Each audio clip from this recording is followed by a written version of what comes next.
Close to 2.25 lakh candidates have applied for 91 vacant peon positions in Raipur. Close to 93,000 candidates have applied for just 62 posts of peon in Uttar Pradesh. Now, out of these people, 3,700 candidates are PhD qualified, are having PhD degrees.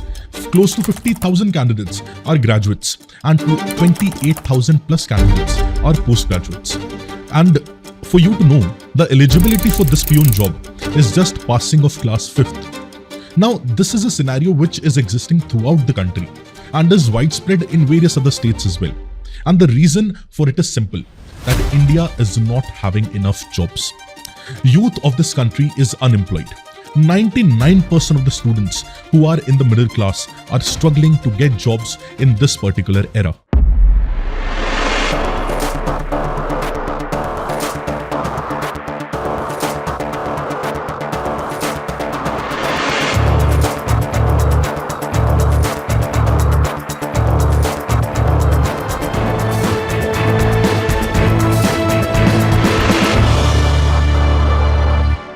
We are witnessing a growth without enough job creation in our country currently. Now, India is the 5th largest economy in the world, aiming to be $5 trillion economy in the near future. And yet, in 2022, the share of unemployed youth in the total unemployed population of our country was 82.9%, according to the India Employment Report, which was released recently. Now, youth employment rate or youth unemployment rates in our country are even higher now than the global average. This is what this particular report also suggested. Now, around 7 to 8 million people, young people, are added to the labor force each year. Though the proportion of youth getting education in our country, it has definitely increased. Earlier it was 18% in the year 2000. Now it is 35% in 2022. But the percentage of youth involved in economic activities in our country have considerably declined. Earlier it was close to 52%. Now, as of 2022, it is 37% during the same period of time, which is abysmally low. Now, unemployment in our country has currently become predominantly a problem of youth of our nation, especially those who have completed their secondary and higher level or university level of education. And this has intensified over a long period of time.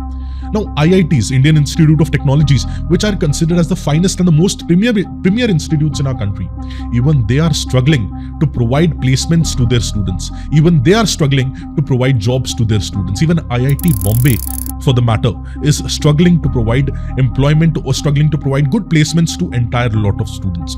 According to a recent report which was released, close to 38% of these IITians across 23 major campuses, they remain unemployed as of 2024. They are struggling to get placements.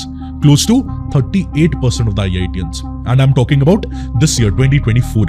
Which is again a very serious issue which we need to dwell upon. Now the question remains, why India is facing a job crisis?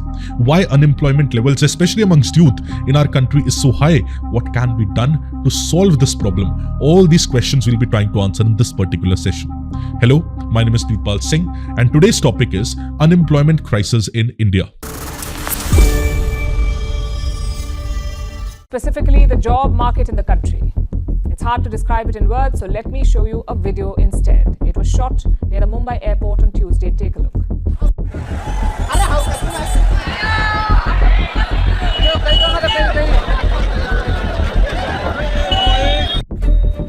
Hundreds of applicants, just a handful of openings. Sites like this one have become commonplace in India. India is the world's fastest growing major economy, but beyond the relatively strong figures lies a grim reality. The nation of 1.4 billion isn't creating enough jobs for its expanding population. Now, first of all, let us understand what is this unemployment word.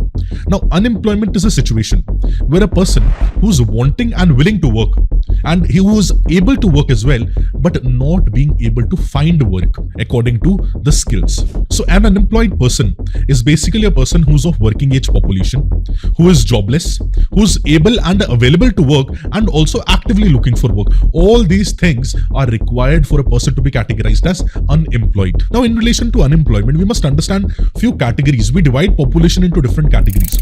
First category are the people who are working and employed. So they are working and employed. That is first category. Second category people are, they are not working. That means they are unemployed, but they are actively seeking work. They are looking for work and they are open to work.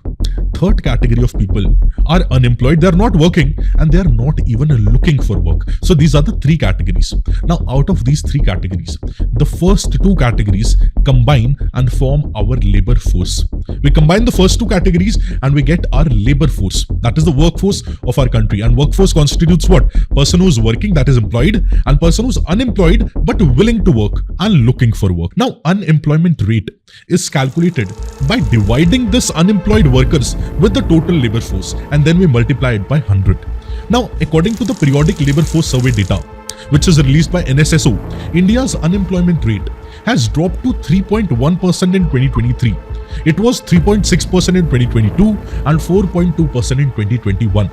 Now, this is something which is positive, but this is the overall unemployment rate, and this is of the periodic labor force survey data. But if we see youth unemployment, according to the India Employment Report, it gives us a very different picture. And it makes us wonder that why youth of our country specifically is not getting enough jobs. Now, since we know the background and we know the overall story that unemployment in our country is a very grave situation, is a widespread problem, now we need to give an in-depth look and in-depth analysis to understand the issue from its core. And we need to understand what are the major reasons because of which this unemployment problem persists in our economy and worldwide as well. Hence, the situation is much more complex than it looks, because we are studying unemployment separately. But in our economy, these things are not affecting the lives of the people separately. All these things are working at once. Unemployment is existing, in the same time poverty is existing, in the same time inequality is existing, in the same time crime rate is also very high. So all these things are happening all at once. So reality is much more complex than we try to understand it in a theoretical way. And it is very easy to say that people are not getting enough jobs because there are not enough jobs in the market, or there are not enough jobs being created, or people are not skilled or qualified enough. That is why they are not getting jobs. It is very simple, but the reality is not simple.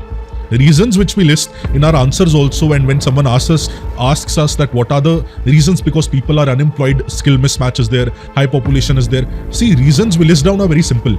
But in reality, the situation is much more complex. So now we'll be trying to understand what are the major causes of unemployment in our country, and that too in-depth causes. And while we understand that, we'll be also trying to understand different forms of unemployment which exists in our country. Now, the most prominent reason, which is given by most of the people, that why India is facing unemployment problem, the most prominent reason is that India is having a very high population. India's population is 1.4 billion people. It has surpassed China in terms of population. That is why we are not getting enough jobs. But do you really think that is the real reason? See, as of 2023, over 66% of the 1.4 billion population we have are below the age of 35. That means India's population is relatively young. That is not the case with other countries like Japan, United Kingdom, Australia and other countries. Our population is relatively very, very young. Now the logic is, since there are more people in the country, the resources are less. So job creation is also less, and there is more burden on our country. That is why not enough jobs are there and people are facing this unemployment problem and crisis is there. However, this is not totally true. If the population of our country is 1.4 billion, that means there are 1.4 billion people who are demanding goods and services as well. We are having 1.4 billion minds also in our country, 1.4 billion brains also, and every individual having working capacity also. Hence, the capacity of the overall system, who's having such huge population, the capacity of the whole system would also be large. The carrying capacity of the whole system would also be more. And the ability of the system to give jobs to those who require jobs and those who are wanting to work in that 1.4 billion population, that should also be very high naturally. But sadly, it is not the case. The question is why? And the reason is very, very simple. Rather than having demographic dividend, we are having a demography, that is population. Rather than having demographic dividend, we are having something which we call as demographic liability. That is, the population of our country is not skilled enough, is not developed in relation to human resource enough so that it becomes a demographic dividend for our country. That is the main reason unemployment crisis is so high in our country. So population itself is not a very pressing reason that unemployment problem exists and why people are unemployed. There should be other concrete reasons to it as well. Now, I'm not saying at all that population is not at all the reason. Population is definitely the reason. If I'm a teacher and I'm given a class of 1,000 people or 1,000 students, definitely it will be difficult for me to handle a class of 1,000 students. And I'll be able to handle a class of 300 students or 400 students relatively better than I'll be able to handle 1,000 students. But the question here is that if there are 1,000 students, then why there is just one teacher? There are more teachers as well. There should be more teachers from that population. But why there are not more teachers? That is the question I'm concerned about, and that is the question which we are talking about. And the reason is simple. Rather than having a demographic dividend, we are having demographic liability. Now the question is why there is demographic liability and why there is not demographic dividend. And the reason is very simple. That people are not skilled enough. They are not equipped enough. Human resource development is not enough. Human capital formation in our country is not enough.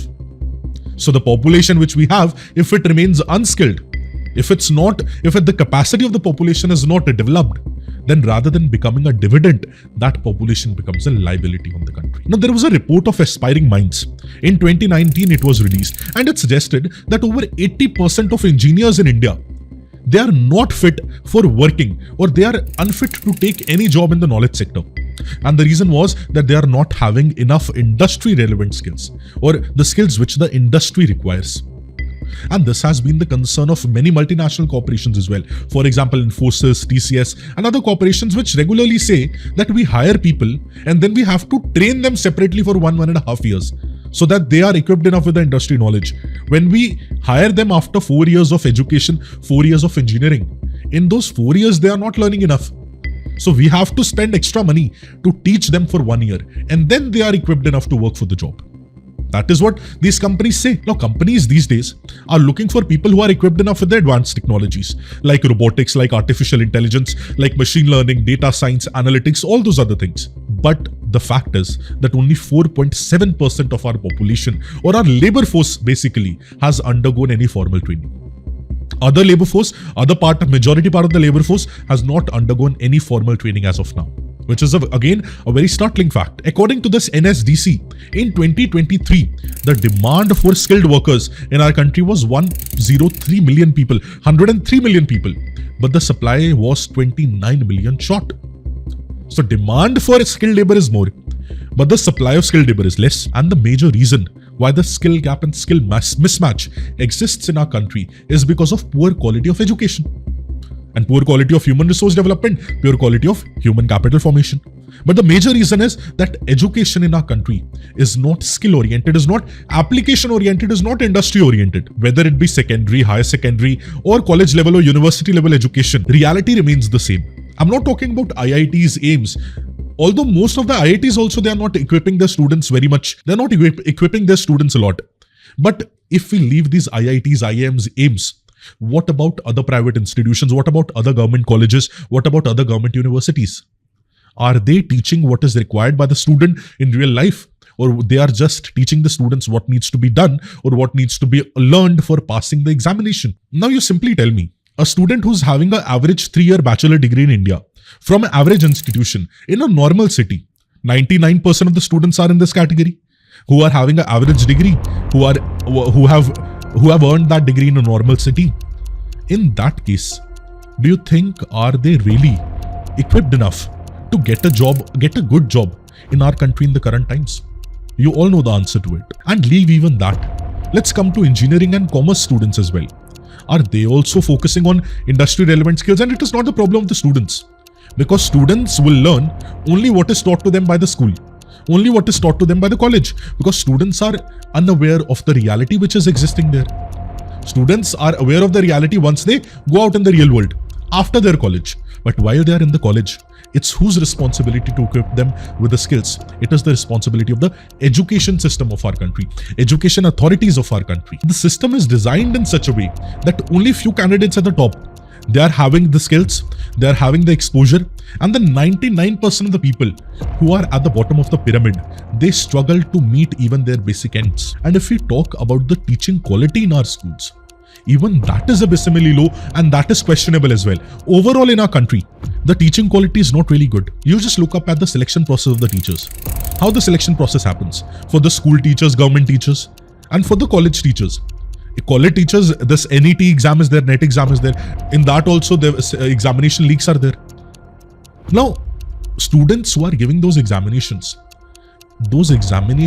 are the source for the students to get a job, to get a government job. So those teachers who are coming up in the educational system of our country, especially in the government colleges and the other colleges, it is not that they are very passionate about teaching. That is why they are giving that NET exam. It is because they don't have any other choice.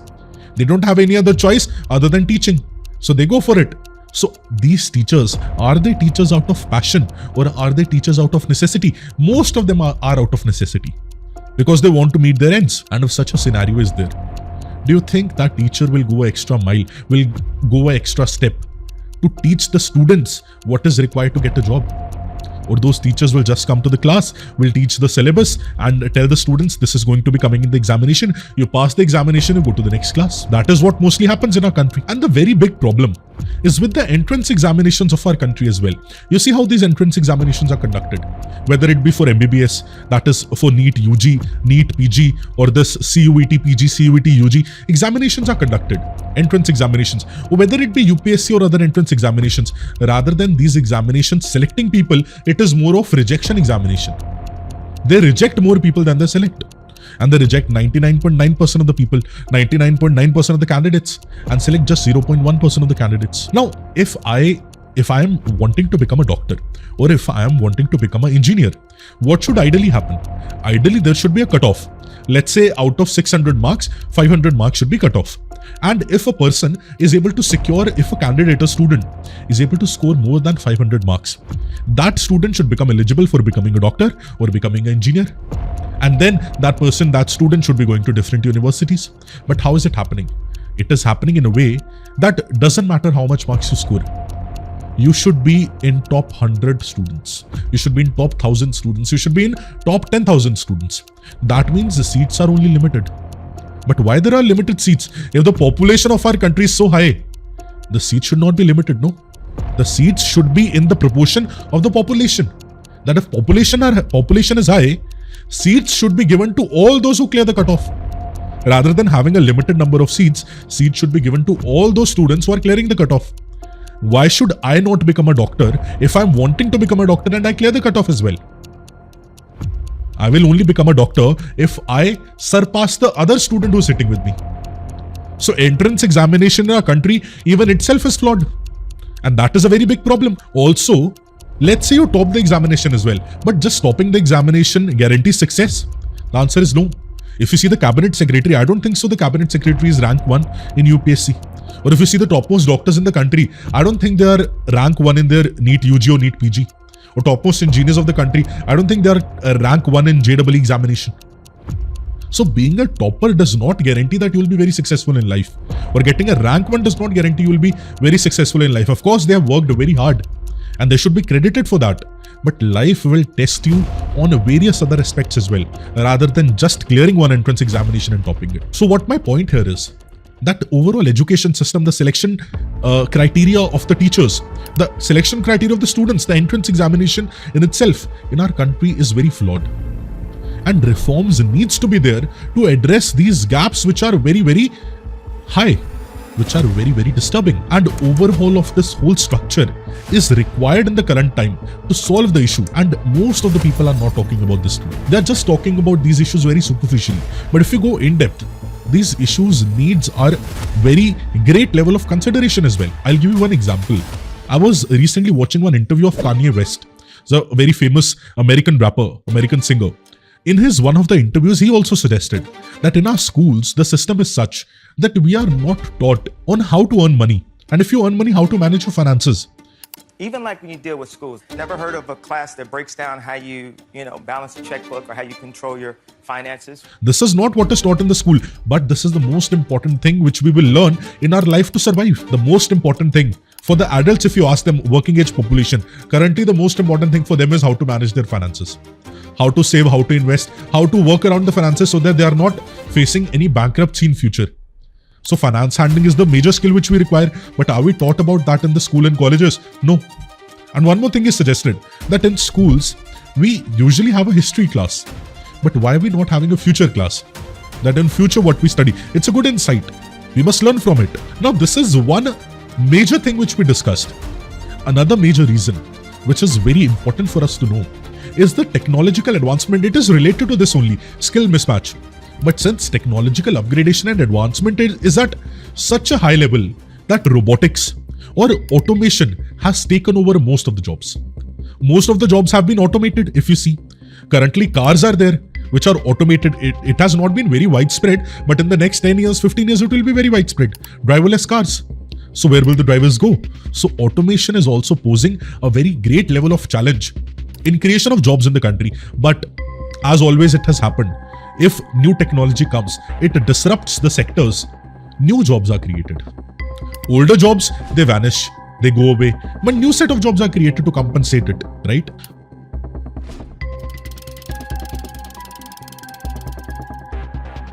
Skilling is very important. Now, ChatGPT itself, thousands and lakhs of content creators throughout our country would have lost jobs after ChatGPT and this Gemini and this language models, they came into play. Not only this, if you see the sectoral classification of our country, primary, secondary, tertiary sector, still most of the people in our country are dependent on primary sector, agriculture sector for the jobs.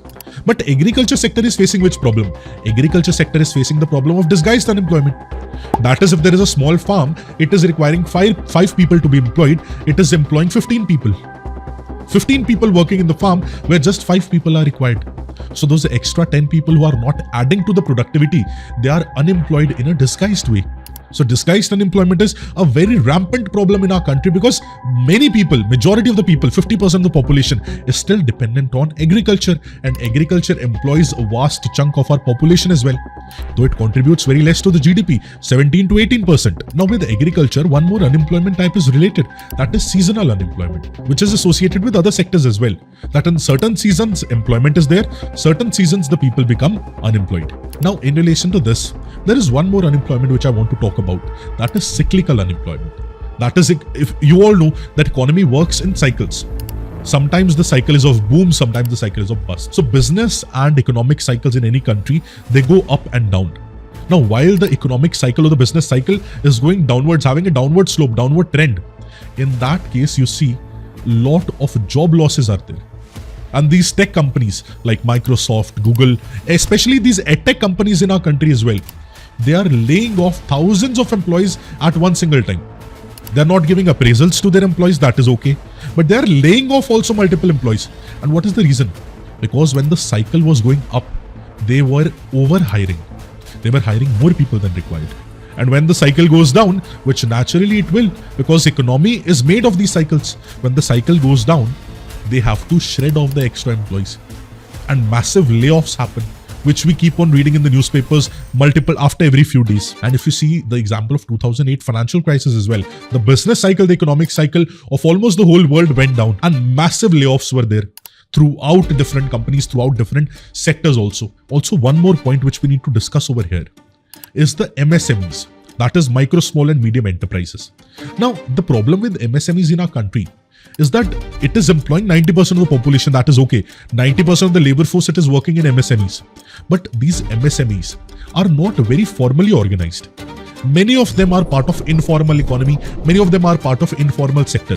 That is why the benefits which the employees should get, they are not getting. And they are working at very, very cheap rates. Very, very low rates. And the decline in small scale industries in our country, it is a truth which is hidden to none. And because of that, again, who is suffering? The lower middle class and the middle class of the society is suffering. Now, we have talked about the core issues, but there are social aspects to it as well. In relation to gender disparity, that is female labor force participation, it has increased to 41%, but still it is low compared to the male labor force participation, which is close to 78% in our economy. So in relation to gender disparity, that is also a reason for unemployment in relation to women, females. Some other social factors are also taking place. For example, in villages and rural areas, caste dynamics is also having a role to play. Social exclusion, all these other things, they exacerbate the problem even more. See, all of us remember that in 2014, 15, 16, multiple government schemes were announced.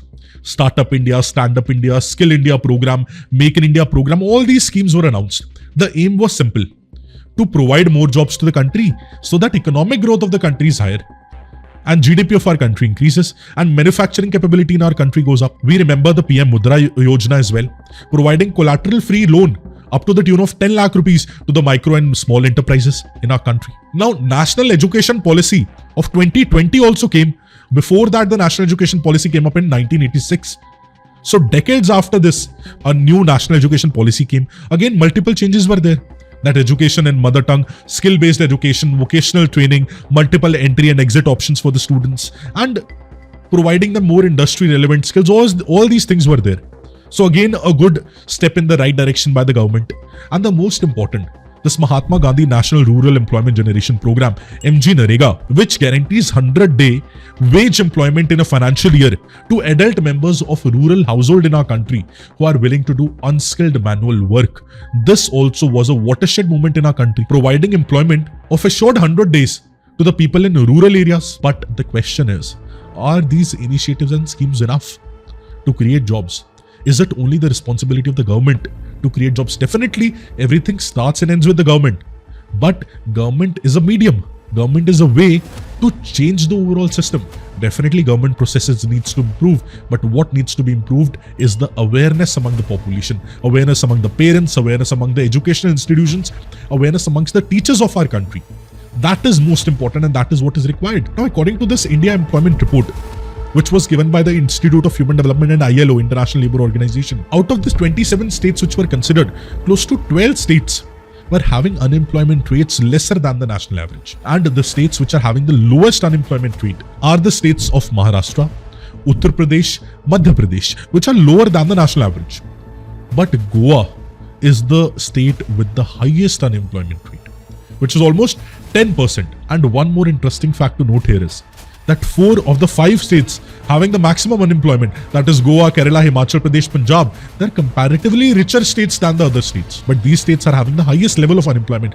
Goa, Kerala, Haryana, Punjab, and so on. Now, we have discussed till now a lot about the causes and the real core issues.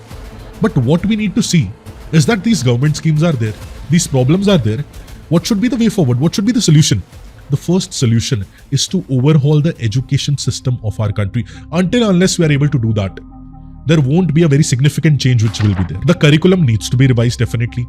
Education needs to be industry oriented, and industry experts needs to come in, sit with the academic experts and make a curriculum which is suitable for the students and train the teachers in a way which is suitable for them to get enough jobs, so that the students know about finance, they know about how to earn money, rather than just focusing on soft skills. Vocational training needs to be provided. Digital skills needs to be imparted to the students. This artificial intelligence, robotics, machine learning, all these cutting edge new age skills which are of Industrial Revolution 4.0, these needs to be taught to the students. And definitely it should be based on the interest of the students as well. Students should not be forced, but students, parents and students needs to be told that these are the skills which are currently going on. Once you grow up, these are the skills you would require. If you are equipped enough, you'll get a good job. This is what needs to be told to all the students. And we need to incentivize companies, schools and educational institutions as well, because without incentive, all these things are not going to work.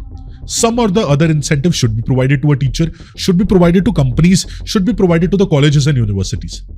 Otherwise, themselves, they won't be willing to change. Also, one more thing which I really want to discuss about is about the one sector in our economy, which people really miss in their discussions. See, we all know agriculture sector is facing the problem of disguised unemployment. There is services sector. Services sector is facing the problem of jobless growth. Growth service sector is giving, but that growth is jobless because service sector is working on automation. So agriculture disguised unemployment, service sector jobless growth. Which sector comes to the rescue?